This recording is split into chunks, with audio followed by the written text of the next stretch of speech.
Olá pessoal, aqui é o Velgas.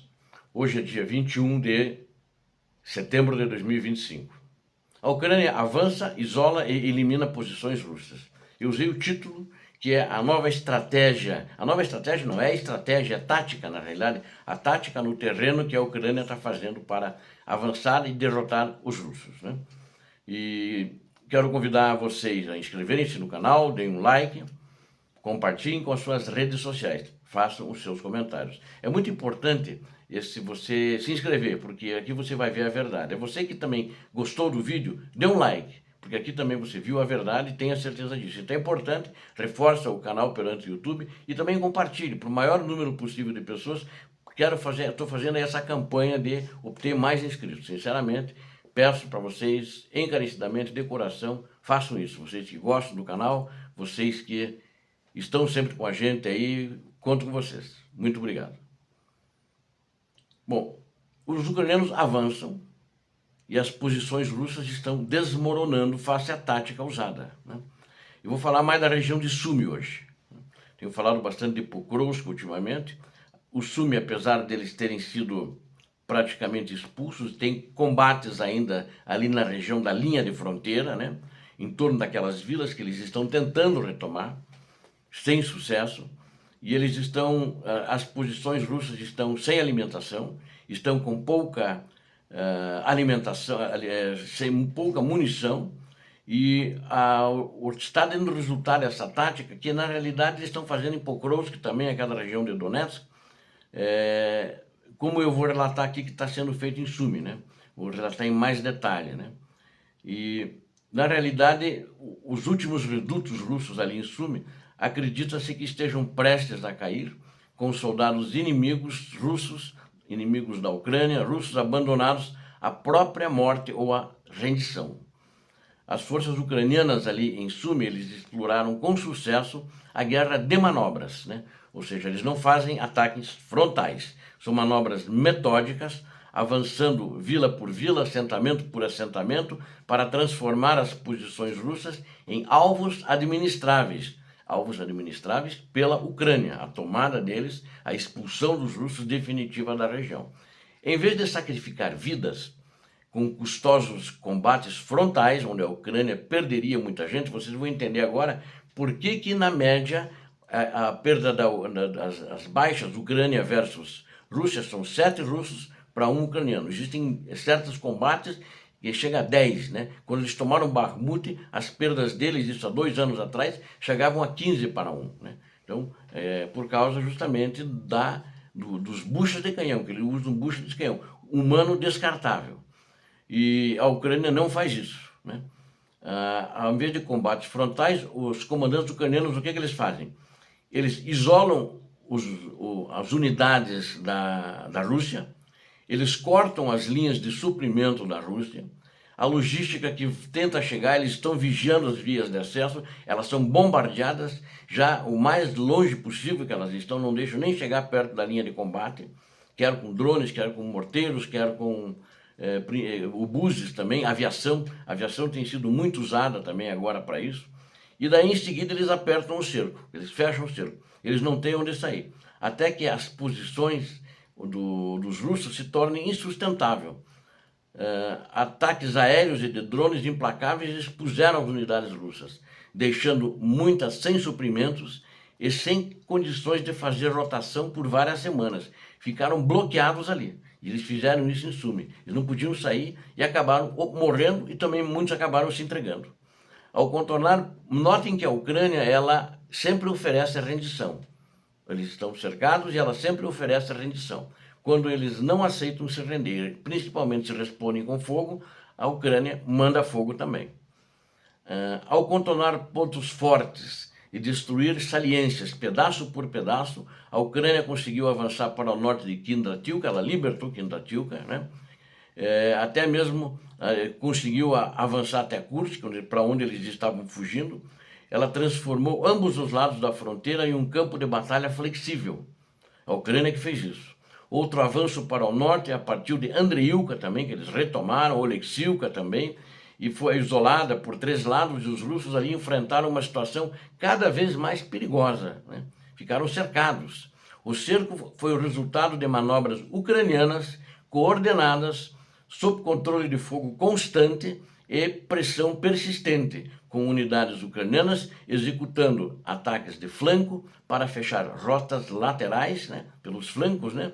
Ao mesmo tempo, unidades de drones ucranianos bombardeiam concentrações de estradas russas na área com centenas de ataques.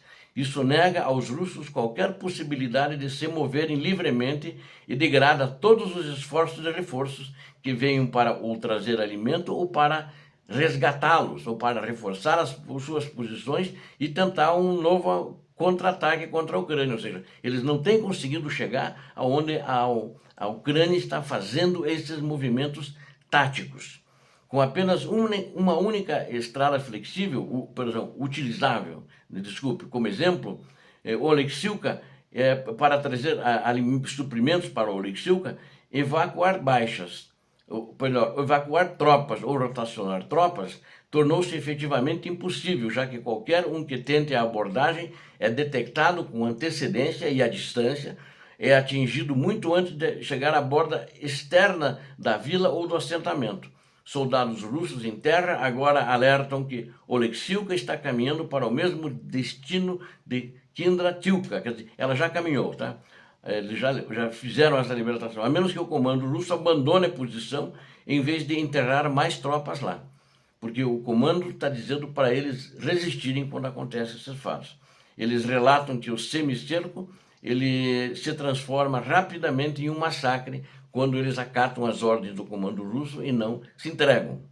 Em vez disso, oficiais russos reagiram com redistribuições frenéticas na tentativa de romper o cerco. Ou seja, redistribuições, ele quis dizer que eles fazem ataques frenéticos sem muita consistência e na loucura, no desespero. Enquanto o exausto 382 Batalhão de Infantaria, separado da Brigada Naval, são fuzileiros navais, número 810 da Rússia, era empurrado ainda em Kindratilka, que já foi libertada, supostamente para montar um contra-ataque e aliviar o bolsão em Oleksiivka. Sob força normal, essa formação teria cerca de 1.000 soldados, mas na condição atual eles não conseguiriam fazer, e não conseguiram, porque reunia apenas quase 500 homens, ou seja, menos de 500. Notavelmente, um grande número desses são, segundo relatos de soldados que foram feitos prisioneiros e eram novos, recrutas praticamente, eram mal treinados e mal equipados, enviados apenas para levar o batalhão a uma prontidão de combate numérica, superior no papel, mas não de fato, porque não tinham treinamentos e estavam muito mal armados. Fontes russas confirmam que todas as reservas eficazes em combate foram realocadas para Pokrovsk. Eles tiraram de Sumi as melhores forças, eles mandaram para Pokrovsk, que também não conseguiram nada, tiveram muitas baixas lá em Pokrovsk e também muitos foram feitos prisioneiros. Fontes russas confirmam que todas as reservas em combate elas ficaram apenas unidades de segundo escalão, estão todas subdimensionadas para a tarefa de evitar um colapso total, ou seja, tem muito menos gente do que é necessário nessas unidades que estão em Sumi. Um oficial russo chegou a relatar que eles recebem apenas pessoas mais velhas, estão recebendo marginais e simplesmente recrutas não prontos para o combate em más condições físicas. Ele acrescentou que para evitar deserções ou fuzilamento de oficiais, eles são constantemente vigiados pela polícia militar, porque os marginais que saíram dos presídios, quando eles se revoltam, eles atiram, eles matam o oficial e vão embora, eles matam o sargento e vão embora. Então eles só recebem armas pouco antes das missões de combate, com munição limitada a 2 carregadores cada um, a tentativa de contramedida apressada para atacar Kindratilka, para aliviar a pressão, porque os russos querem retomar Kindratilka e Oleksiivka também, e tu já era previsível e foi todas as vezes fadado ao fracasso. Agora vocês vejam, eles não confiam no soldado deles. Não confiam no soldado deles, tanto que eles só dão 2 cartuchos. O cara vai para morrer. Não sei se o cara desconfia isso na hora, porque se ele levar só 2 cartuchos, né, eles não terem chegado para ver os olhos da infantaria ucraniana, para chegar num combate corpo a corpo, ou muito menos ainda antes disso, para usar a sua munição. 2 carregadores, meus amigos, numa guerra dessa não dá para nada. Em vez de resgatar formações cercadas, essas movimentações apressadas apenas aumentaram drasticamente o número de baixas russas. Aliás, a informação, segundo os oficiais russos capturados, as baixas que a Ucrânia consegue contar, que são elevadíssimas, são menores do que as relatadas. Os russos, as baixas que ficam mais perto do lado deles, que eles não têm risco de serem atacados pela Ucrânia quando estão retirando os mortos, são muito maiores, e eles estão jogando eles na floresta, abandonando-os na floresta, em rios, e estão indo embora. E eles aparecem para a família como desaparecidos. Oficiais relataram isso, presos, sargentos, isso recentemente. Então a Ucrânia continua mantendo a pressão, está prosseguindo o avanço em Sumi, né? Não permitiu que a Sumi caísse, e o que foi um fato positivo, e o território praticamente pode se considerar recuperado, apesar que na linha de fronteira ainda existem combates. Mas essa tática que eu relatei para vocês, de avançar, cercar, né, e daí destruir o inimigo, ou rendê-lo, ou destruir o inimigo, está funcionando. Os ucranianos não estão expondo as suas tropas.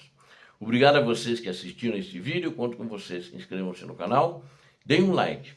É muito importante vocês se inscreverem. Se você que não é inscrito, dê um like que você gostou, e todos tenho certeza que gostaram, vão dar um like, e compartilhem com as redes sociais, continuem ajudando o canal a conseguir mais filiados, a mais inscritos, digo. Deus abençoe a todos vocês, Deus abençoe a Ucrânia, Deus abençoe o Brasil. Paz e bem, paz para toda a humanidade.